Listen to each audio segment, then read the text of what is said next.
My name is John Williams. I was born in July of 1926 in Rahway, New Jersey. The Depression didn't affect my family too much. My dad was an engineer on the Pennsylvania Railroad. When the war started, I can vividly recall President Roosevelt's speech. I was in junior high school, and we were all excited and saddened by what had happened. I think most young men wanted to join the service because of the sneak attack on Pearl Harbor. We were all subject to the news, and at the beginning it was not very good. I ended up volunteering for the Navy in September 1943. My father had to sign for me because I was 17 years old, and he was in the Army in World War I in the trenches in France, and he would not let me go in the Marines or the Army, so I volunteered for the Navy. I went to Great Lakes Naval Training Station for boot camp. I wanted to be in the Air Corps, and that didn't work. The Navy needed torpedomen, so I was sent to torpedo school at Great Lakes, learning all about torpedoes and mines and various munitions. Sub school was quite interesting. We got to practice on all types of equipment that simulated being on board a submarine. We had a very strict physical and psychological exams. One of the things that kind of intrigued me was we had to stand in a line before corpsmen. We had to put our hands together and clasp them real tight. And the corpsman would come down and make sure we were squeezing our hands as tight as we could. Then another corpsman walked down to one man at a time, told him to open his hand. He ran his finger across the palm, and if there was any sweat, that man was refused submarine duty. In order to be qualified on the submarine at that time, you had to know how to operate all the equipment in every compartment. We started learning to be qualified when we were in school of the boat, when the boat was being constructed. We were getting all types of training as we came down the coast out into the Pacific, and we still continued to get training when we were in the Pacific. I actually qualified, I believe, early 1945.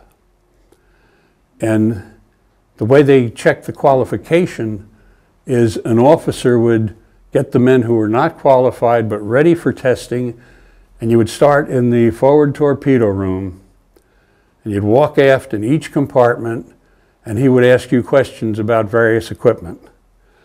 And if you didn't have the answer, you did not qualify. And I don't think anyone was not, I think we all qualified when we went through it because we had lots of perfect training.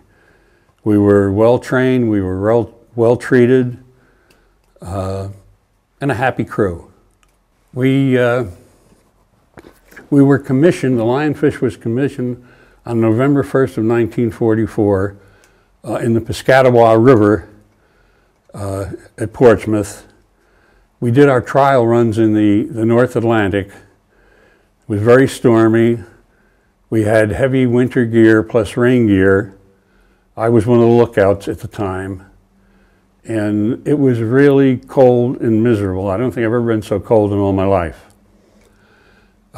We completed our trial runs, and actually we were very fortunate, and it goes to the credit of the men that built the sub. We were one of the first submarines to complete our trial runs on schedule, and we only had one minor leak, which was the packing on the bow plane, left bow plane. So we did quite well. After a few days in Pearl Harbor, we headed out on our first war patrol. We stopped at Saipan to top off our fuel and supplies, and then we headed out to Bungo Sudo. And I understand the word pseudo means straight in Japanese. And that was the northern entrance to, I believe it was the Sea of Japan. We had numerous aircraft contacts on our way. And it seemed like we were a cork. All we were doing was bobbing up and down.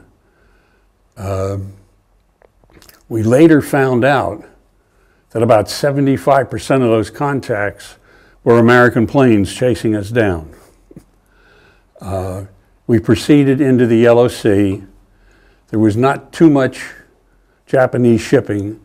We did make some contacts, but we were unable to get into a proper approach position, so we didn't sink any large ships. We did battle surface on a Japanese schooner. We gave the crew time to get off in their boat. They weren't too far from shore. And as they got far enough away, we opened up with the 5-inch deck gun, went in a little closer, opened up with the 40 millimeter. And to give me practice, when we got a little closer, I opened up with the 20 millimeter. It was a beautiful sunny day. We hadn't seen the sun in several weeks. And it was almost a shame to sink that schooner. It was almost like a Technicolor movie. On our second war patrol, we were fired upon by a Japanese submarine.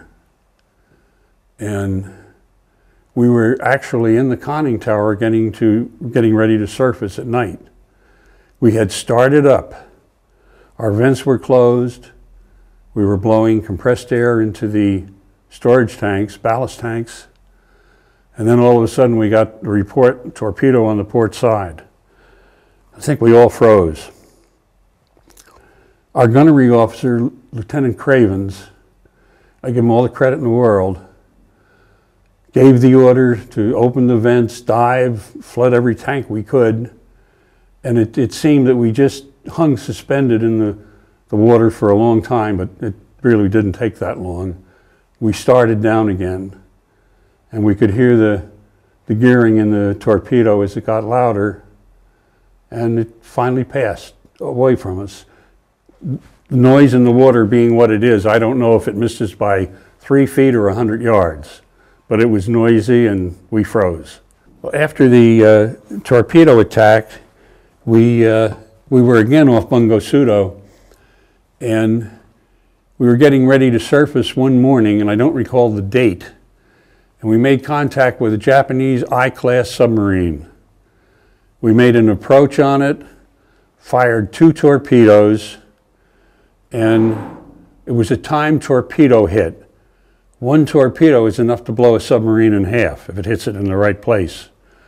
We immediately surfaced, and the only thing that was left was like dust on the sea. We made 2 more attacks on Japanese submarines. Both missed. The second attack was due to a human error on putting information into a torpedo data computer in the conning tower. The third sub we fired at and missed, the only answer they could come up with was a faulty torpedo. We proceeded up the coast in the Yellow Sea, and we contacted a Japanese hospital ship. It was well lit, had a big red cross on the side. The Japanese skipper was real smart. He stayed right on course. He didn't radio anything about our location. He didn't do anything. He didn't speed up. He just kept going the way he was. And by the Geneva conference, he was protected. We could not sink him. I think some of us at the time did want to sink him because the hospital ship Comfort had been bombed at Okinawa. And the hospital ship Comfort was marked in accordance with the universal law. We were off Japan when the war ended. We received a message to cease all hostilities, but be on guard for last-minute treachery. The following day, we were ordered into Midway Island. A few days later, in convoy with 10 other submarines and a tender, we headed into San Francisco Bay for Mare Island Navy Yard, where we put the Lionfish into the reserve fleet.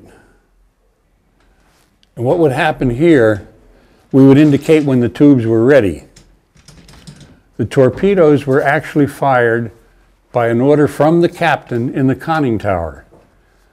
And one of the crew members would press the firing button. If for some reason there was an electrical problem and they could not fire it from the conning tower, we could fire it from down here on water. We were in constant contact with the conning tower during an approach. There were probably a half a dozen torpedo men here at the time. In the First War Patrol, I was stationed on the little TDC instrument in between the torpedo tubes.